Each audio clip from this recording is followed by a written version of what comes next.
Hello, everybody. It's another Sunday night, and it is time for another episode of Explain Yourself. Flying solo again this week because it is, of course, Father's Day. Joey should be back with us next week, and just want to wish a happy Father's Day to all the dads out there watching. We have a great guest this week with a cool comic to talk about. His name is John Sollitto. And John, how's it going, man? It's going good. I'm glad to be back. I have to say I love the intro, and frankly, as a huge ska fan, love the Thanks. music. Thanks. I was going for that Daily Show Sports Center feel, and the ska tended to be the closest thing I could find It to it. really does. I think it's the horn section. I think Yeah, that really puts it over the top. yeah, that's fun. It was fun to put together. Um, so tell us a little bit about your book. Give us the quick pitch for it, and then I'll bring up the screen and share some artwork from it. But give us the elevator pitch. Sure. Circuit Champ is a coming of age story that has a lot of influence from Pokemon and I want to say Real Steel, for those of you who've ever seen probably one of the greatest robot boxing movies of all time. It is about a young girl named Grace and her robot mech Sydney and their journey to be the best fighters in the mechanized combat circuit. Cool, cool. So I've never seen Real Steel. It's always been on my list of movies to check out, but we'll It's definitely good. try and get on that this week. Yeah. Um, It's a good Father's Day movie too. I I would will think say so. it is a Yeah, father-son film. So it always gets me. very cool. So unlike a lot of the comics we usually talk about, this one is on Global Comics. So I'm going to share the screen there Yeah. and bring up some artwork, and I'll ask you a few more things about Circuit Champ. So the first thing I noticed, really vivid, colorful, fun artwork. Tell us a little bit about how you worked with your artist to develop, the visual style of this one. Sure. Brendan has just been a treat to collaborate with. This is a huge departure for me in terms of comics that I work on with the two other series that I have, Veritas and Certifiable Investigations. Those are a lot more contemporary house style, as you might imagine, with like something from Image or DC. This was something that we were both consciously going for of a manga light. We didn't want to go exclusively or extremely manga heavy or that specific Japanese style. We wanted to do something that was a marriage between the two. And what his designs are both like fluid but have really good shape structure. I love the mech designs that are going to come out soon. Um, I think it's just been really fun to collaborate with him on this project, and I think we do something that manga also does, that is some pages are colored and some pages are not. Uh, I think culturally that was to save on printing, but also I think sometimes it's very fun to see the colored stuff and then go into the black and white, so you have that in your mind, and then also those colored pages really do add a nice splash of drama occasionally, which I think is really great. But Brendan is just a delight to work with. He's very snappy when it comes to iteration. I really enjoy yes anding with him. I'll say this is something that I'm thinking about. Like the character Bibles that I gave him immediately brought out these designs, and it was perfect. Like every design he came out with, I was like, absolutely, yes, this is exactly what we're looking for. And it's been just a blast to work with him on that. Yeah, it really shows that you guys are in sync. I mean, one thing I'll say about this artwork, in addition just the color and how vivid it is something I think gets overlooked a little bit when you're drawing something or just kind of going through examples and figuring out what you want your book to look like, is that this art has a lot of appeal. It's fun. It's kind of like when you watch a movie and there's actors that are sort of likable and not likable. They just kind of have that certain type of charisma. This artwork, I think, really, you guys worked a lot, I would think, on just coming up with things that make the characters just look like fun people, look like this is a fun world to be in. Yeah, and I think I drew also a lot of inspiration from um, Avatar: The Last Airbender in terms of you can make something that is all ages that also deals with some interesting topics, but it isn't necessarily childlike. And I Mhm. think that's a very interesting line to tread tonally, And when the art services that, like, this could be for kids. I am intentionally writing this project and creating it with Brendan so that anyone could pick it up. It's not like my other projects that are a little bit more young adult or adult. This is intentionally an all ages project.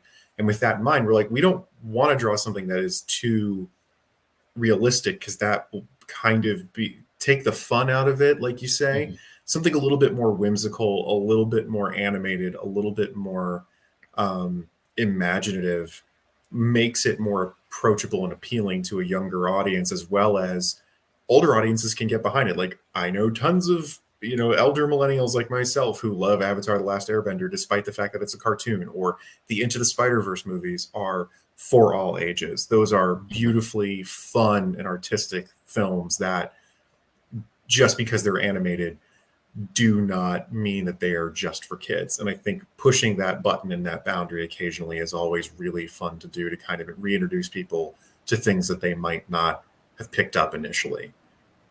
Yeah, I think that's something I noticed a lot with stuff that was around when I was a kid. While some of it was really juvenile and surface, the stuff that was really well developed, I mean, it could easily be, I would say, PG or G rated, for lack of a better descriptor, and still have very adult themes that kids still get. I mean, I Oh think yeah. something people forget when they talk about developing stuff for all ages is that um, as young as 4 or 5, I mean, kids do pick up on a lot of the heavier issues. They maybe don't engage with it in the same way you would when you're older or certainly an adult. But I think that people forget that there is a lot of ground you can cover there. It doesn't have to be just real fluff. It can have some I guess gravity to it. I think a perfect example of that, comics wise, is Bone. Oh, okay.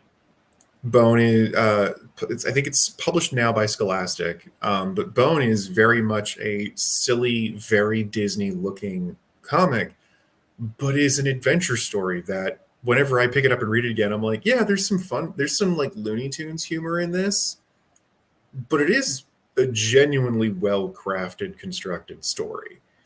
And Hmm. just because it's an all ages thing doesn't mean that it has to lack narratively or creatively or artistically.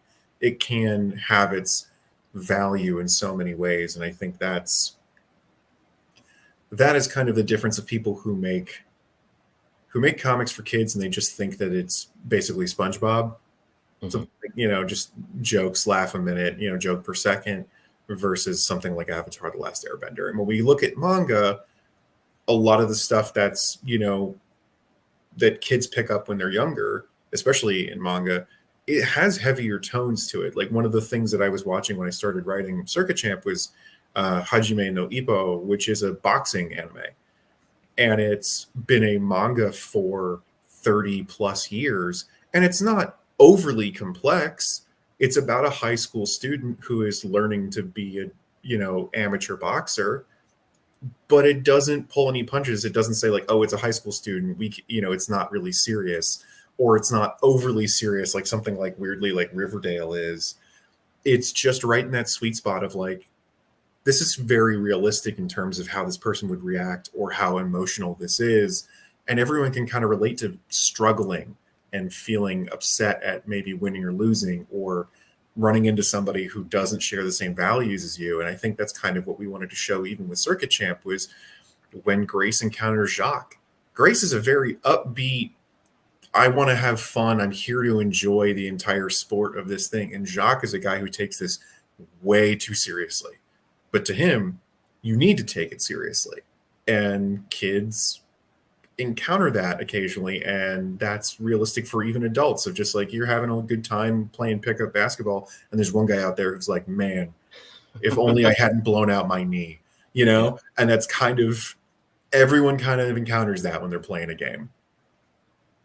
Yeah, that's true. I think that there's a lot of because I have nephews, and so I'll end up having to watch like cartoons that I wouldn't otherwise watch when I'm hanging out with them. But I think there's two things that really cause that. One is like everything has to be so fast paced now. Mm-hmm. Edits have to be like, I don't think they let people have shots that are more than 4 seconds. I mean, it's just so, to me, it just seems, I guess I feel really old. I'm just like, wow, this is happening so fast. Can someone slow this down so people can understand it? but I think that also kind of prevents a lot of stories in that format for that type of audience from even getting to that stuff unless the people making it are really intelligent about it.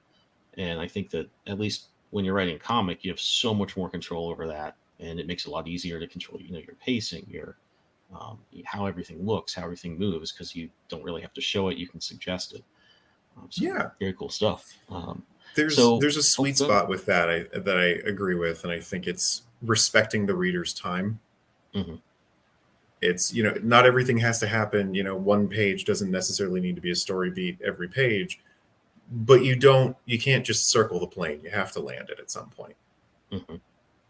That's something I think I remember from when we talked last year that really made an impression on me about how we were talking about Veritas primarily, I think. Hmm. And I'd read that and liked it a lot. And we kind of talked about, yeah, you really have to provide a certain amount of value every issue. Yeah, it's so easy as a creator, I think, to get caught up in what you want to do, how fun it is, the types of things. Certainly, if you're a writer artist like me, that you want to draw, that introduces kind of a whole other temptation to it. And you really, when I was reading your comic Veritas, and then from reading this now too, it really reminds me like, no, you've got to make sure there's just enough every page for a reader to be interested. Maybe there's certainly you can play with pacing so that somebody on like say the third page has impact, but that's really got to be top of your mind when you're at least organizing these things. And I think you have a really good flair for that. That is really fun. Practice. That's why I've recommended your books a lot. Oh, thank you. I definitely wasn't as good at it when I started, and thankfully having an editor has really helped me hone that. But I firmly believe in respecting the reader's attention and mind, because they have done the nice thing of reading your thing. Hmm. The least you can do is not waste their time. Yeah, I mean that's something. I'm on a creator Discord where people are talking about, just all the things you got to do to get your project noticed. This is, I think, primarily on Kickstarter, although people talk about other formats as well. And it really drives home the importance of, you're putting together a campaign. You've got to have a project image that is just really cool. That's the only chance you're going to get for a lot of people. And you really, at every step, you've got to be paying attention. Like, hey, does this look as cool as it could be? Does this look as engaging as it could be? And it's kind of hard when you're sitting back thinking about story themes and character arcs and maybe art styles, things like that, to always be putting that front of mind. But it's super important, I think, to Yeah. keep that kind of on the dashboard when you're doing all this. I Hmm. love some of the designs here. I love the graphics on this guy's jacket, and Yeah. I would say your artist is, I think, a really. It's too bad he couldn't make it. Yeah. He has a really good graphic design sense, I think, on top of his artwork. The robot design is one of those things I think works as an icon of the character in a really good way that makes it so easy to be flexible with your storytelling because you kind of get that shape and you know what it is. Um, Yeah. We definitely spent some time sitting there going like, Sydney Grace's mech is meant to be smaller. It is mhm, meant to look like she built this mech out of junk. And so she wouldn't have the best pieces, the best armor, chassis, and things like that. Sydney is a smaller scale robot, but is faster. So she's got those little blade legs that help her run and are a little bit more springy. Whereas Facon, Jacques' mech, is a four-armed, just massive titan of a mech from a guy who is sponsored, mhm, who has the money to spend on his mech to make it, uniquely designed. It is meant to be imposing because he's our Vegeta for this arc. So he's got to look scary. And how do we make a Twitch streaming Vegeta scary? Well, we give him a big, nasty mech with four arms that has hard angles and crazy colors versus Sydney's optimistic, looks like it could fall over at any second, and you kind of just, well, that's going to be a fight that will be interesting to mhm. see comparatively. Yeah, that's something I remember watching the Fantastic Four movie from the 2000s, and Galactus was like this swarm of something. I know it was Mm, that way in the Ultimates, but I didn't like it that much. yeah. And I remember thinking like, you have this cinematic image that has been drawn in comics probably hundreds of times of this giant galactic space and tiny Silver Surfer there, and it just says so much that they didn't want to put that on screen. It's just, and still it's kind of unfathomable to me.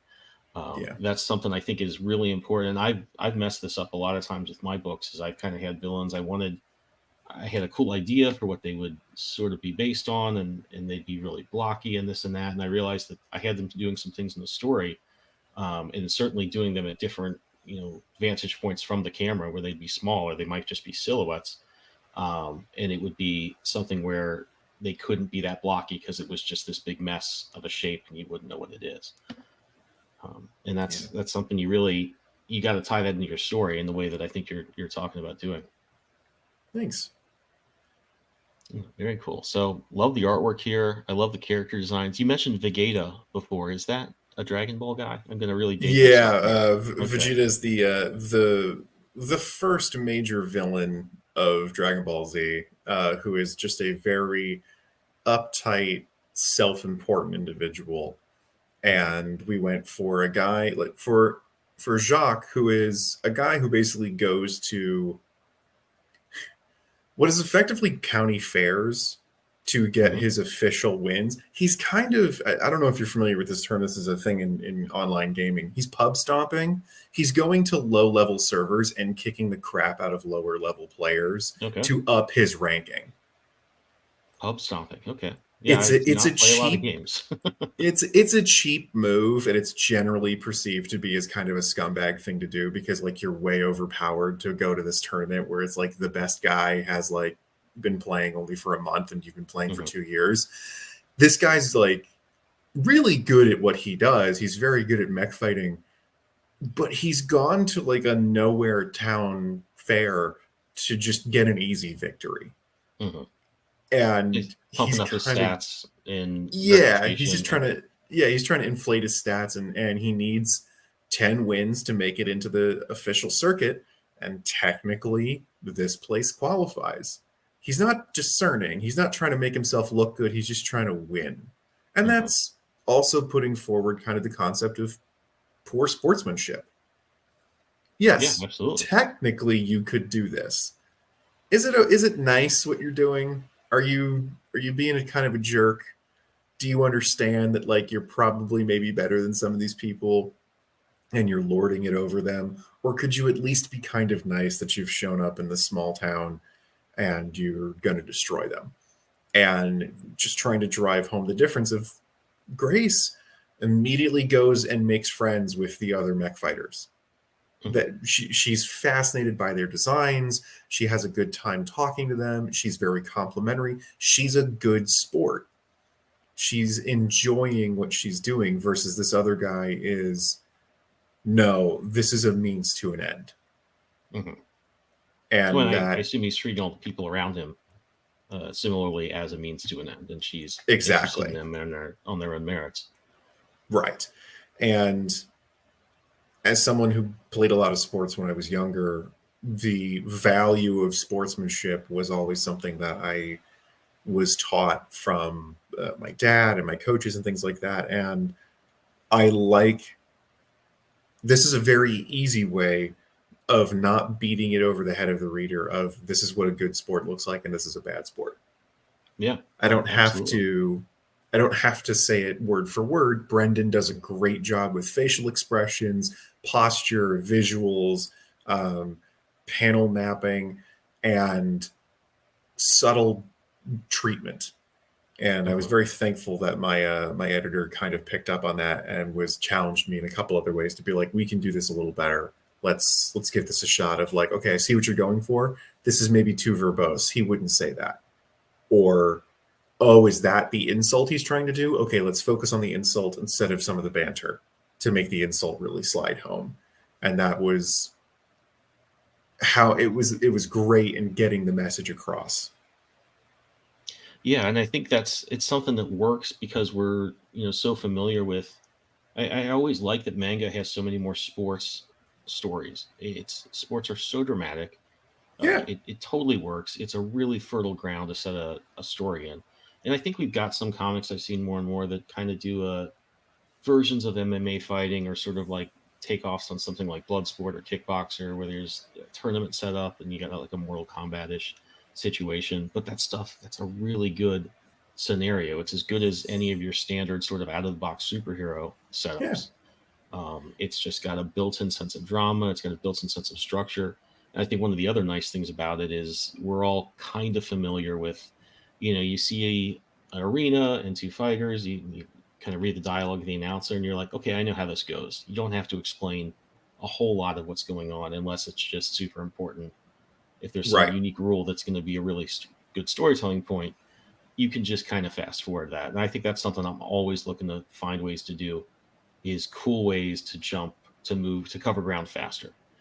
If I Yeah. can find some fun way to like make a fight last a page, if it's just not that interesting and the next thing is, but it has to happen, I'm always looking for ways to do that and not, just linger on something. And I guess maybe reading so many comics in the decompressed era, I'm always just like, okay, this shouldn't be 4 issues. This should be 2 issues. Um, And honestly, manga and anime have the same problem sometimes. When you go back and you mhm, watch Dragon Ball Z, they always make the joke of like, why is this fight like half the season? Why mhm, is one fight half the season? And it's because the manga itself was taking a long time and the chapters were spread out. So if they're trying to do the chapters and pacings and things like that, it's like, well, you could also just shorten this and you'd have I know the series would be shorter, but you could also just not waste all of our time and get to the fight. And mhm. it's hard treading that line because you do want to have drama, but you also don't want it to drag. And I have found a good way of finding the balance for that is pro wrestling. They're always telling a story in pro wrestling, and good matches make the most out of everything that's happening. Bad matches drag on for too long with very little going on. However, you can have a good long match as long as things are happening. As long as stuff is occurring, as long as, moves are happening or things are changing and the drama of the change is being played up now, that's great. But if you have two guys circling each other for 10 minutes, what are we doing here? Versus an hour-long fight between two guys where props are involved and then other people show up and then someone gets hurt or someone knocks the ref out. Now there's no rules and all sorts of weird things. You can kind of pick and choose moment to moment Mhm. and still have that length as long as you're achieving something. Yeah, I think wrestling does that so well. And I've always had like kind of a chip on my shoulder about pro wrestling because I wrestled in high school and junior high, and Mm-hmm. people would like, "Oh, do you guys jump off the top rope?" And I'd be like, "Shut up, I hate that." And then it wasn't, and it got really big when I was in college, and finally I got dragged to one of the live events, and like it Mm. was a blast. It was really fun. Oh Uh, yeah, I'm not that into it, but I obviously there's tons of overlap between comic people and wrestling people, so I kind of have a sense of what's going on, and I think that wrestling has kind of managed to do something that I wish mainstream comics did a little bit more of, which is just I think that there's kind of a range of situations that people want to see, and obviously you're limited. They're going to be in an arena. They're going to be doing matches. There's a structure built in there. They're not going to go on a road trip and that's going to be the story for a year or something like that.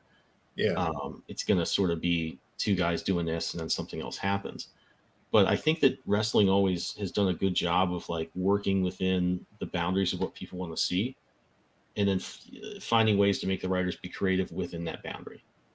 yeah. I always feel like a lot of comics, they're like, well, what if we threw out this thing people liked? It's like, yes, that would be different. And I can see that you're out of ideas, but you've thrown out the thing we kind of came to see. Yeah, I think it's important, especially when you're doing a genre thing. You're going to have your headline image, and it's going to be, and certainly your description is going to say, if you like this, you're going to like this. This is for people who like Star Wars. This is for people who like Lord of the Rings. This is for people who like Dragon Ball and Real Steel. I think you do have to kind of respect your audience and be sort of true to that, and not just like subvert expectations and say, "Oh, actually, we're taking We're going to ridicule that a little bit. And it's fine to Yeah, joke a little bit, but I think you do kind of have to fulfill the promise you make with your premise. And wrestling does that really well. yeah. You can always change the recipe up. It's like Italian food. It's all pasta and sauce in just different forms. But lasagna is sometimes better than Hmm. spaghetti and meatballs. But you can like both. But they're all kind of the same thing. But if you just change it just a little bit, you have a completely different dish. And it's no better or worse than another, but it could be to someone in particular. And I think that's people think of derivative as a bad idea or as a negative, but deriving out of something and being unique is better than being derivative of just copying, Hmm. you Oh, know? Uh, absolutely. and I think like our series right here is derivative of what they refer to as shonen manga, of, a journey coming of age, young adult um, manga that's got a little bit more action, more technically boy focused, but I am intentionally wanting to create this to be all genders, all ages focus. Um, and it's about the journey. It's lots of fighting, probably lots of tournament arcs.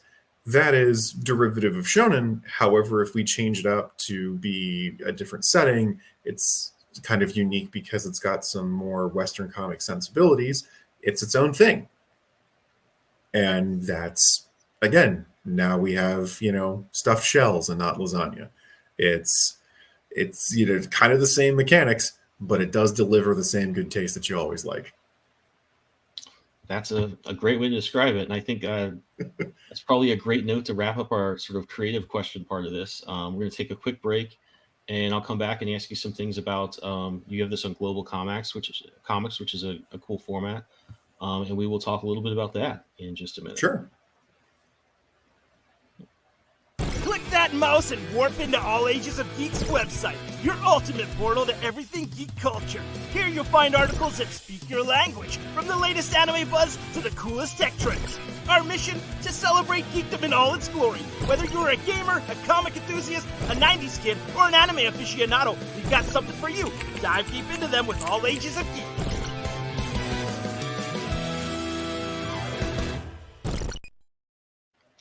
Okay, so like I said, normally on the show we usually are talking about a campaign on Zoop or Kickstarter.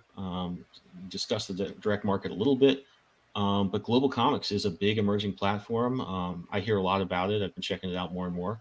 What made you want to bring Circuit Champ over to Global Comics? So Brendan actually has a good portion of his own work on Global Comics and was telling me a lot about how much he enjoyed it. Um, I have found working with it as a platform to be pretty easy and pretty easy to jump into. I'd been using Webtoon and Tapas for a long time. They're fine. Like, I'm not going to say anything about them being difficult. Frankly, once every platform has a learning curve. I would say Global Comics has the shallowest learning curve that I've ever encountered so far, which is kind of nice. It was pretty easy to just kind of pick up, make an account, and start publishing things. Um, their file requirements weren't as harsh as Webtoon and Tapas were. We could do PDFs, and that just worked perfectly fine. And I could just tell it, oh, I want this to scroll instead of comic flip, and it was done. Um, it's got a vast library too, so it's kind of one of those things where it's like, well, if someone else is reading Oni Press and they like their mech things that are on Oni Press or Viz Media, they might find my stuff with Circuit Champ. Or, well, there is DC, Marvel, or no, there's Image Comics on there, and my stuff is a little bit more Image than it is Marvel and DC. So hopefully someone finds those, my other projects there. Um, I've gotten good stats out of it. The analytics are pretty solid. It sends out emails to your readers or people who follow you, which is kind of nice. Like, you can opt in or out of doing that. Um, I tend to opt in because you don't know when people are checking the website, and if they're really into your stuff, why not? It also has revenue that you can gather from it without having to reach thresholds, which I found very interesting. Webtoons requires you to have a certain amount of subscribers to a series as well as hits per some length of time for you to qualify for getting ad revenue from them or subscription revenue, which is very similar to YouTube. So that mindset I think makes sense when it comes to selling ad space and things like that. If click throughs and what have you. With Global Comics, there is an article on their website that they created of, hey, you don't technically have to charge for your comics, and you can still make money on them. And I watched that and read through it and did all the same steps. And yeah, you can get, it's, money. It's not like it may not pay your rent if you're not getting like hundreds of thousands of hits, a day, but it is something. And for those people who are looking to kind of start pulling in some cash from their work, this is a viable method. You don't have to have a special account other than having a creator account. You don't have to have any certain number of subscribers or followers to your thing. If people go and they read it, you can get money from it. That's awesome. I mean, I can certainly attest to it being easy to work with. I was trying to upload my We Are Scarlet Twilight and August there just because I didn't think they were there. It took me like 5 minutes, and I realized Red 5, who I published through the direct market with those books, had already done that. Red 5's good. Quickly yanked. Yeah, no, they're great. Quickly yanked those down. But honestly, I wasted like probably 5 to 10 minutes. It was that easy. It really is throwing those up there. So I was genuinely surprised. Yeah, it was great. I definitely want to throw some kind of sampler books up there just to have my things in another format. But that kind of brings me to my question. And I guess this kind of ties into the revenue and the audience building side of things. What was your goal kind of here? Was it because there are some projects I've approached, like I really just want to build an audience with this. I'm going to keep the prices low. And there are other things I, kind of say, okay, hopefully I've got an audience from that. I want to bring over to this other thing that's maybe a little more of a prestige product that's bigger, and I could make something like that happen. Did you kind of want to do this? I know you've been working on tapas and webtoons in addition to this. Is this something you kind of see more as we want to build up an audience and just see if we can get some momentum that you'd eventually then go to a printed book with? Or kind of what was your plan? Well, our target here, I think specifically with Circuit Champ, is the first one was mainly to see interest. We wanted to see if anyone was going to be reading this, if it was piquing anyone's, radar, and the response has been really good. I have chapter 2 written. I'm just waiting for my editor to get back to me about edits on it.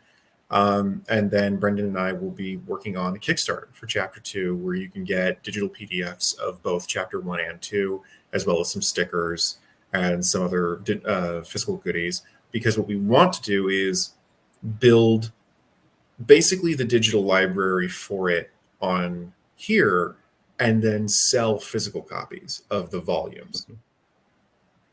Cool. I know a lot of books have done that and been really successful. And it's something that I've had a real blind spot for, because I'll see something on Kickstarter that I've never heard of with like a huge campaign. And I'm like, so I Google them and figure out where they're from. And they're from some online platform, and they're just doing a print edition of something they've been running as a webcomic. So obviously there's like a groundswell of people looking to consume stuff that way. Yeah, I think the biggest one that I've ever seen, I think that kind of inspired me, was probably Lackadaisy. It has a huge following from it was a webcomic for a long time. I think it still might be going. I don't know. It might be getting an animated show. There's a lot of rumors for that thing, but physical copies of those books. But Dr. McNinja was one of my favorite ones for a long time. I got some of those volumes because that was a silly comic, and I was like, this is great. I can get physicals of this instead of having to click through your website 1,000 times. I will 100% give you money to do that. And really, that's just kind of the reason we want to give these things. Is like, yeah, in theory, if you have an internet connection, you want to read this, you can read this. But if you're on a plane, in a car, doing something where you don't have internet, or you've gone on vacation, you can still read this, and that's kind of what the PDFs are for. And the stickers are for, the fans who enjoy those little things. Brendan is thinking about doing some new posters, possibly some sketch commissions as well. We're going to keep the goal low, because it's one chapter, and we might do Kickstarters for each chapter, depending on how successful the first Kickstarter is.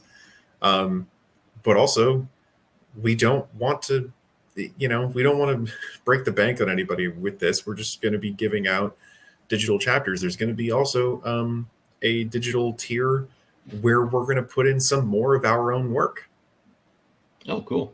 Cool. So much like the Shonen Jump magazine for manga, which is basically the monthly magazine that has manga published in it per month, that then they collect all those monthly stories into the volumes that you can get in your, Barnes and Noble and things like that. I'll put in like the first 2 issues of Veritas. He has his series that he wants to put in like the first 2 stories. I have Certifiable Investigations. We're also going to hit up some of our other friends to see if they've got their own shorts that they want to put in there, because why not? Why not help other indie creators, also get seen and get visibility? Because at the end of the day, we're all working together. We're not in competition. At least I like to think that. And if we can help our friends, we might as well. No, I disagree. I'm looking to take all you guys down. That's fair. There's a lot of us. Yeah. We'll see. We'll see. No, but you're absolutely right. And that's, I think, even if you have, because a lot of indie creators, I think, do 2 or 3 different books. There's certainly themes that go through. You can certainly tell somebody's work and say, okay, that's a theme they explore a lot. But I think there are certainly instances where there are creators that people like, audiences like, they don't necessarily like this book or that. And, it's kind of hard. Different readers follow. Some people just follow things for art. Some people follow writers. Some people follow genres. And I think when you have an audience that's kind of mixing and matching like that, anything we can do to help each other out and say, like, maybe you just have no interest in my sci-fi book, but you really like my superhero one. If somebody's helping me do that, it's obviously great. And even as like an audience member too, I'm not that into fantasy at all. I kind of like Lord of the Rings, sort of like Game of Thrones, but you could take any of those stories, put in outer space, and I'd be like, dude, I'm right there.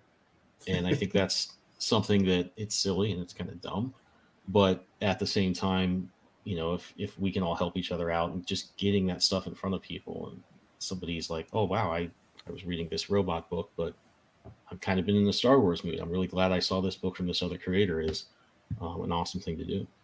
Yeah. You never know what's going to, catch someone's eye. And if we can help be a platform for someone else to get seen, why not? It just means someone gets to read more cool things. Yeah. Yeah. And I mean, as much, maybe this is a unique problem. I don't know how much time people have. I don't play video, I draw, so I don't have time to do anything else really. But as much crap is out there now, for free even, be that streaming stuff, be that comics, anything. There's still like not as much as I want that's really up my alley. And I think that's probably true of a lot of readers and just consumers in general.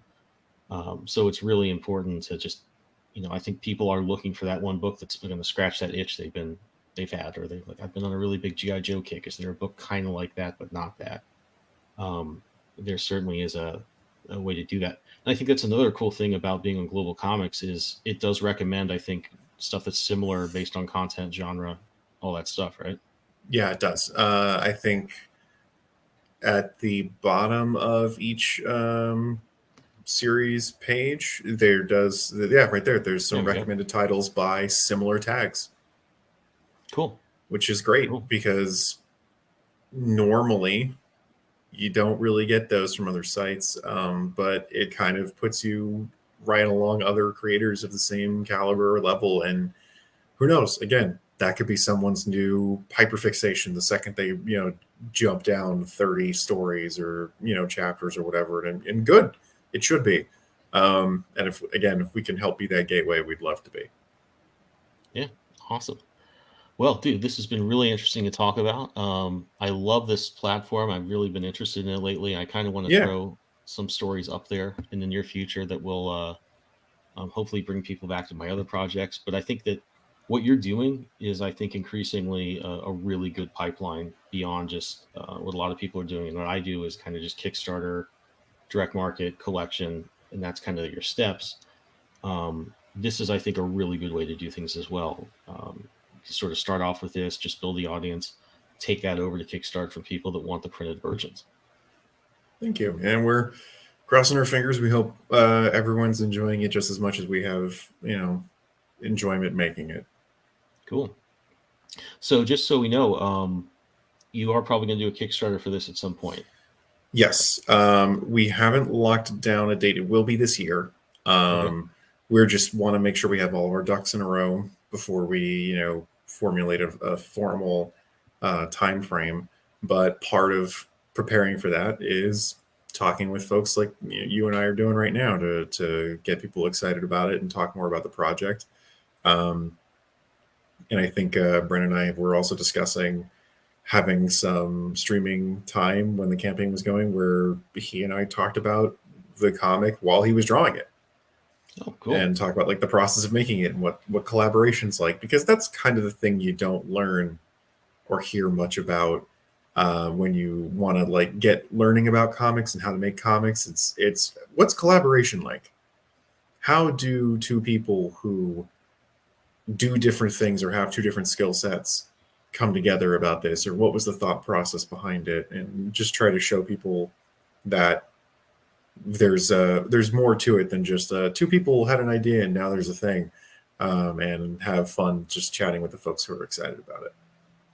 Yeah, that's something I've always thought would be a really cool format if you had a writer and an artist who collaborate, who have a working relationship and some banter, and could kind of do a fun regular sort of segment where you talk about how you put together this plot point or design something, what you disagreed on. That would be really fun. Generally, it's usually just groups of unrelated writer artists talking about their own thing, and sometimes how they have gone through the same thing or dealt with the same hurdle. That would be an awesome idea. I would absolutely watch that.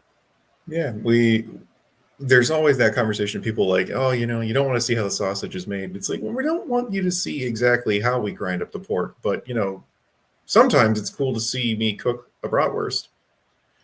There's a difference between the two of these things. We want to skip the part where they sit there and they watch me stare at a computer screen for 4 hours going, well, okay, but how should she punch him? Nobody wants to see that. Mhm. But the end result of watching it get made is a lot more entertaining. Again, it's like watching behind the scenes of movies. Some people really enjoy that and they like seeing the process, be like, oh, that's how they did that camera trick. They don't want to see the part where they have to buy all the cameras and the guy sitting there smoking 5,000 cigarettes while he writes the script, and the producer deciding which director to get to direct it. They want to see the movie being made, and we'd rather kind of show the comic being made than the steps before the comic is made. No, definitely. No, I always thought that moment where the artist gets the script and it's just like, oh my God, dude, how do you expect me to do this? That would be Yeah. fun. I think people would enjoy that. Why are there so many bikes and horses? Yeah. Okay. So this guy talks first here, but he talks in the second, order here. What were you thinking? Yeah. That actually doesn't happen to me that much anymore. It used to happen a lot. I complain about it a lot, and it happens a lot in storyboards. But comic writers, I think, have sorted that out. I really probably should stop using that joke. I used to do it though, so I get it. Yeah. I used to be that person. And my secret fear is if I were ever just sitting down and writing for another artist, I think to myself, would I actually do all those dumb things? Because I probably do it, and I just, oh, that doesn't work. I scratch it out. I draw it differently, or move this around, and no one, including myself, doesn't ever really know. I wonder if I would be guilty of those same missteps. That's what I like about editors. Oh, yeah. They're like, these days. Who's talking here? How many pages? Why are they all on the same side? There's too many words on this page. That's not going to look good with the panels. Don't do that. Absolutely. So, John, stick around. I'm going to just promote a few comics we have going, and Sure. then we'll do a quick wrap up and point people back to your comic. Okay, Great. so a few comics that we wanted to bring up that we're working with creators on. The first one is Shade, the Shadow Saga. It's about Shade, a supernatural spy. Faced with uncanny threats and betrayal, he must overcome his arrogance to become a true hero. This one's cool. I've read it. Great artwork. Kind of has like a cool superhero with a twist vibe, and it's a fun book. Definitely head over to Kickstarter and get in that pre-launch. The next one is Amongst the Stars from Bands of Bards and CJ Hudson. It's a sci-fi romance anthology, as you can see. A lot of great creators here. It's a obviously a very fertile ground to tell a lot of different stories. So certainly check this one out. The next one is Danger Squad, which is kind of a cool. I hate Kickstarter doing that. I wish they'd fix that. It's kind of a Stranger Things vibe. It's a bunch of kids in a small town who have to figure out some how to deal with some pretty big supernatural issues. Very fun artwork, very cool story. Head over to Kickstarter and get that pre-launch. And close that down. If you watched a few weeks ago, you've seen Zeta Galaxy Outlaws, an anti-capitalist space western. This is a great looking book. I can't say enough great things about the artwork. Really like it. Kenneth, who was, like I said, was on our show, great creator, and I think he's going to go on to some great things. So this is your chance to get on the ground floor with a really fun story. Yeah, that art is amazing. It looks great. No, he's fantastic. I don't know. He's going to be drawing Batman Beyond or something before he knows it. If that's what he wants. This is just. It reminds me a lot of Brian Stelfreeze. Just really, really great advanced stuff. He seems. I didn't ask him how old he was. He seems pretty young, which, I said, boy, he's already this far. He's going to be one of the best, I think. Colors look great too. Yeah, it's great stuff. I'll share this one, Mr. Guy Zombie Hunter. This is a really fun book. If you're a fan of Deadpool, if you're a fan of fourth wall stuff, you're really gonna like this one. It's very funny. It explores too many genres to count. It's a great story. There's usually a different creator or a different artist on every story, and it's kind of a collection of short stories that follow this character.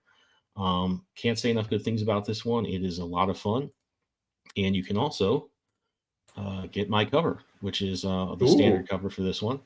So head over to Kickstarter. That's got just a few days left, and pick this one up. Another book I want to shout out that is live now is Granite State Punk. I did a variant for this one. That's an homage to the first Captain America cover with Zeke, the main character of Granite State Punk, which was a lot of fun to work on. And That's great. If you're a fan of this stuff, Travis Gibb and Patrick Biermeyer create this book. It's really cool. Head over to Kickstarter. I think you've got it's less than 10 days, so you've got a few days left to pick this one up. The last thing I will share is there we go, is my link tree. This is in the description, and all the books I've gone through are in the description if you're watching this on YouTube. In addition to Circuit Champ, you can head over right down there, go to any of these links, and you can check out my comics. We have a couple of campaigns coming up pretty soon, and very excited for that. And that's all I guess I have. So head over to any of those links if you're interested in these books. I think that's all we have for today. John, tell us where people can find you. I am on Twitter, because I refuse to call it X, and Instagram, and all the platforms at John Sollitto. I made it very easy to find me. I am putting Veritas onto Global Comics as well. So if you would like to read more of my work, you can go to Global Comics and you can see it. I will be putting certifiable investigations on there as well soon. It'll be under Wild Hair Comics, which is my publishing umbrella for all my weird, strange, creative things that I do. I am also close to finishing my first book. Oh, that's a weird thing. I have a novel that I'm finishing up, and that'll be coming out soon, hopefully this year, fingers crossed. So yeah, I started a YouTube channel this year where I do comics video essays. Thank you. It's Wild Hair as well, I think. Yeah, Wild Hair Comics on YouTube as well. Having a lot of fun doing that with some silly ideas and just some sort of meandering thought processes and video essays about comics. I'm also planning on doing more of my series Who Does That, where I interview comics industry people and about what their job is in the industry. The first one I did was for letterers. So if you're at all curious about what letterers do, I have a whole almost 20-minute video about what letterers do from the mouths of letterers, if you ever want to also learn what they don't want you to do as a writer, to help them do their job. Good stuff to learn. So head over to any of those places to check out more of John's content and his comics. John, thanks for coming on the show. It was great talking to you again. Thank you. It's good to see you too. This was always fun. Absolutely. All right, everyone. We'll see you next week. To all the dads out there, happy Father's Day and have a great week.